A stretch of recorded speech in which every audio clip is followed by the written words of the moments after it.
हो गया। तो दोस्तों मैं आज एक इलेक्ट्रिकल का बेसिक कॉन्सेप्ट आप लोगों के सामने पढ़ाने वाला हूँ। ठीक है, इलेक्ट्रिकल नेटवर्क सर्किट, ये आईटीआई डिप्लोमा बीटेक सब में है, लेकिन आईटीआई के लिए विशेषकर खास ये इम्पोर्टेंट है क्योंकि इससे रिलेटेड क्वेश्चन आपका आईटीआई में और ग्रुप डी और बहुत सारा टेक्निकल एग्जाम में आता है। ठीक है, तो आप लोगों ने सुना होगा पैरेलल कनेक्शन और सीरीज कनेक्शन। ठीक है, तो कनेक्शन ऑफ नेटवर्क तो दो टाइप से ही होता है। पहला जो है आपका सीरीज कनेक्शन, जिसमें आप जानते हैं कि अगर 3 रेजिस्टेंस है तो इसका इक्विवेलेंट रेजिस्टेंस होता है R1 plus R2 plus R3, मतलब एल्जेब्रिक सम। ठीक है, नंबर 2 है आपका पैरेलल कनेक्शन, जो आपके घर पे लगा हुआ है, जितना सारा आपका घर का कनेक्शन है, फैन का कनेक्शन, लाइट का कनेक्शन, फ्रिज का कनेक्शन, जो भी आपके घर पे एप्लायंसेस है, इलेक्ट्रिकल टीवी जो भी है, सब पैरेलल कनेक्शन। क्योंकि पैरेलल का मतलब है कि आपका एक कनेक्शन खत्म होगा तो अगला पे कुछ इफेक्ट नहीं पड़ेगा, तो उसका आप इक्विवेलेंट जानते हैं। इक्विवेलेंट इक्वल्स टू, अगर 2 रेजिस्टेंस आपके पास ऐसे, ठीक है हम 3 नहीं लेते हैं, अगर ये 3 है तो 1 by R equivalent equals to 1 by R1 plus 1 by R2 plus 1 by R3। इसको आप लोग एक बार स्क्रीनशॉट ले सकते हैं। ठीक है, अब देखिए दोस्तों, ये तो सबको पता है, जनरल लोगों को सबको पता होगा, मतलब स्टूडेंट जो थोड़ा सा सीरियस हो गए कि सीरीज में जो है R1 plus R2 plus R3 अगर 3 रेजिस्टेंस दिया है आपको तो आपको तीनों को सिंपल जोड़ देना है। उसी तरह पैरेलल में अगर R1 R2 R3 दिया हुआ तो आपको 1 बाई मतलब करके जोड़ देना सबको, तो आपका ये आंसर आ जाएगा। ठीक है, लेकिन ये जो आपका कॉन्सेप्ट है या फिर ये जो आपका डेरिवेशन है, ये आया कैसे और ये कैसे ये प्रूव होता है, इस पे हम आज चर्चा करना चाहते हैं। ठीक है, तो सबसे पहले हम लोग देखेंगे सीरीज कनेक्शन पे। ठीक है, क्योंकि सीरीज कनेक्शन पहला है तो इसको थोड़ा रीड कर देते हैं। ठीक है, सीरीज यहाँ डिलीट हो गया, कनेक्शन। ठीक है, अब देखिए मान लीजिए एक सर्किट है। ठीक है, ये कोई इलेक्ट्रिकल सर्किट है, इसमें एक रेजिस्टेंस, ये दूसरा रेजिस्टेंस, ये तीसरा रेजिस्टेंस। ठीक है, ये आपका एक वोल्टेज सोर्स लगा हुआ है। ठीक है, ये वोल्टेज सोर्स, ये प्लस है, जनरली बड़ा वाला प्लस होता है और छोटा वाला माइनस होता है। ये डीसी कनेक्शन है। ठीक है, अगर वही आपका एसी कनेक्शन होगा तो आप, अच्छा ठीक है, एसी का बारे में आपको बातें बताएंगे। ठीक है, तो ये R1 प्लस R2 और ये R3। ठीक है, अब देखिए आप V वोल्टेज यहाँ पे मान लीजिए, एज्यूम कि आप यहाँ V वोल्टेज अप्लाई किए और ये यहाँ पे रेजिस्टेंस R1 है, R2 है, R3 है और आपका I करंट जो है फ्लो हो रहा है इस सर्किट के थ्रू। ठीक है, तो सीरीज कनेक्शन में आप एक चीज अपने दिमाग में एकदम यूनिवर्सल ट्रूथ जैसे बैठा लीजिएगा कि सीरीज कनेक्शन में, इन सीरीज कनेक्शन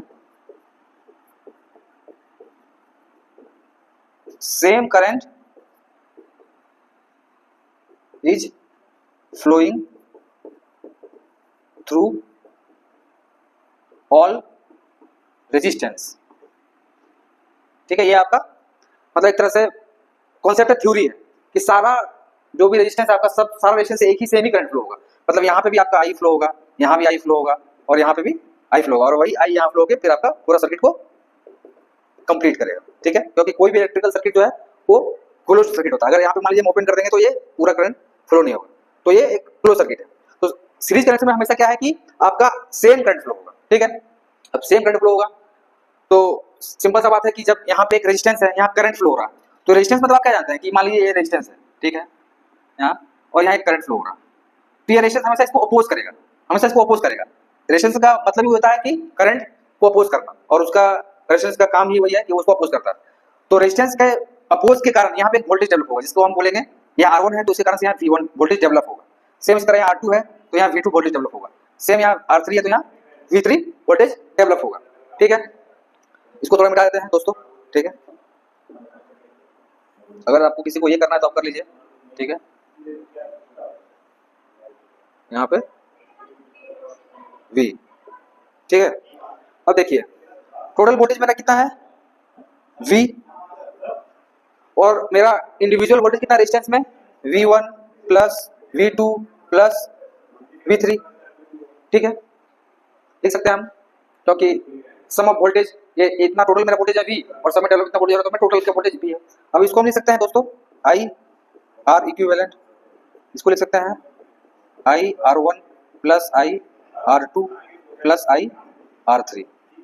ठीक है, अब जो है इसमें से हम I को जो है कॉमन ले लेते हैं। ठीक है, R इक्विवेलेंट, इधर को हम I कॉमन ले लिए तो R1 plus R2 plus R3, ठीक है। और ये आई कैंसिल हो गया, तो मेरा R इक्विवेलेंट कितना हो गया, R1 plus R2 plus R3, ये मेरा हो गया R इक्विवेलेंट।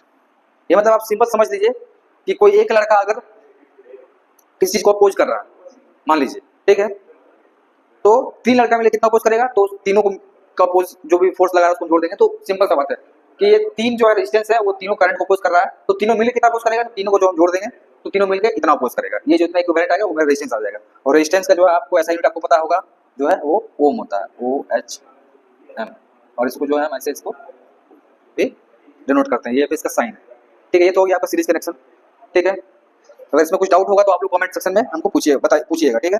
अब हम पैरेलल कनेक्शन के बारे में बताना चाहते हैं, ठीक है।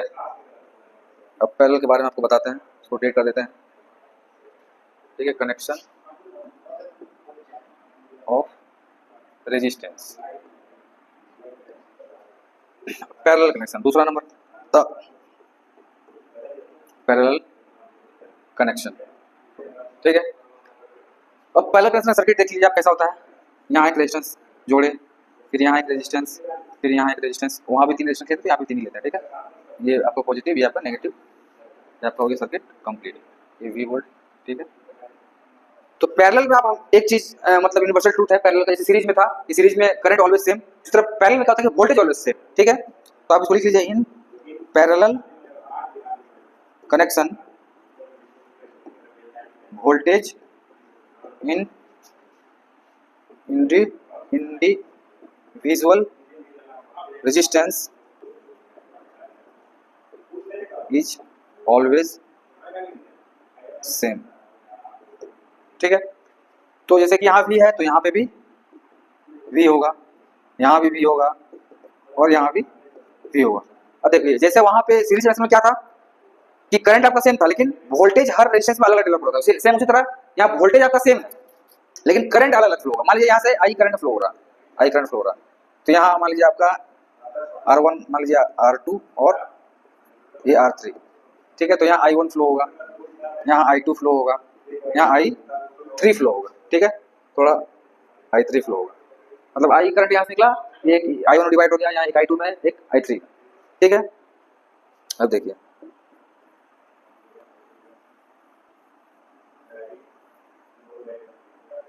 ठीक है, अब मैंने क्या बोला था आपको, वोल्टेज जो है करंट जो है यहाँ पे डिवाइड हो रहा है, तो करंट I इक्वल्स क्या होगा, सबके बराबर होगा, I1 plus I2 plus I3, simple सा। तो I equals to I1 plus I2 plus I3, ठीक है। अब I को हम क्या लिख सकते हैं, I इक्वल्स टू क्या होता है, V बाई R, तो R इक्विवेलेंट मिलता है, ठीक है। यहाँ पे V वोल्टेज सेम है, R1 plus V by R2, sorry V by R2 plus V by R3, ठीक है। ये आपका I ये सब करंट के बराबर है, तो अब हम I को जो है V बाई R के फॉर्म में लिख दिए, ठीक है। अब V by R equivalent equals to, V हम कॉमन लेते हैं, ये इक्वल है, ठीक है। V कॉमन ले लिए तो क्या हो जाएगा यहाँ पे R1 plus sorry 1 by R1 plus 1 by R2 plus 1 by R3। अब V कैंसिल हो जाएगा तो क्या हो जाएगा 1 by R equivalent equals to 1 by R1 plus 1 by R2 plus 1 by R3, ठीक है। इसका मतलब आप इस चीज से क्या ये कर सकते हैं कि जो जब हम पैरेलल में लगाते हैं किसी रेजिस्टेंस को तो उसका इक्विवेलेंट जो है वो कम लेस हो जाता है, ठीक है। और जब हम सीरीज में लगाते हैं किसी रेजिस्टेंस को तो वो रेजिस्टेंस बढ़ जाता है। तो ये आपका एक बेसिक सा टॉपिक था जो कि बहुत इंपॉर्टेंट है और क्वेश्चन इससे हर एग्जाम में आता है पैरेलल और सीरीज के लिए, ठीक है।